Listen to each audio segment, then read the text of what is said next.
जय श्री राधे, जय श्री कृष्ण। श्री कृष्णम शरणम मम। हमें प्रभु की शरण क्यों ग्रहण करनी चाहिए?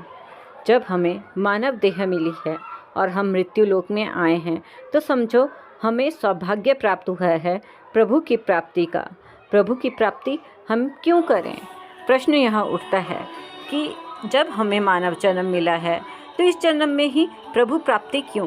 क्योंकि भगवान ने तो बहुत सी योनियाँ बनाई हैं, परंतु मानव योनि ऐसी है जिसमें प्रभु की प्राप्ति सरलता से हो सकती है, और वो भी कलयुग में और हमारा देश भारतवर्ष में, जहाँ प्रभु ने बार बार अवतार लिया है। वहाँ पे प्रभु की प्राप्ति करना केवल नाम जप से ही हो जाएगा, क्योंकि कलयुग केवल नाम आधारा, सुमिर सुमिर नर उतर ही भव पारा। आइए जानते हैं एक कथा के द्वारा कि मानव जीवन का सत्य क्या है। बहुत ही सुंदर कथा है श्रीमद् भागवत की, कि जब राजा परीक्षित की मृत्यु का एक दिन शेष था, पर राजा का शोक और मृत्यु का भय कम नहीं हुआ, तो शुकदेव ने राजा को एक कथा सुनाई। एक राजा जंगल में शिकार खेलने गया और रास्ता भटक गया। उसे एक झोंपड़ी नजर आई जिसमें एक बीमार बहेलिया रहता था। उसने झोंपड़ी में ही एक और मल मूत्र त्यागने का स्थान बना रखा था और खाने के लिए जानवरों का मांस झोंपड़ी की छत पर टांग रखा था।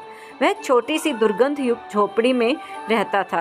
राजा ने विवशतावश बहेलिये से झोंपड़ी में रात भर ठहरा लेने की प्रार्थना की।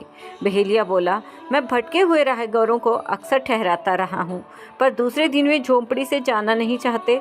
अब मैं इस झंझट में नहीं पड़ना चाहता, इसलिए आपको नहीं ठहरा सकता।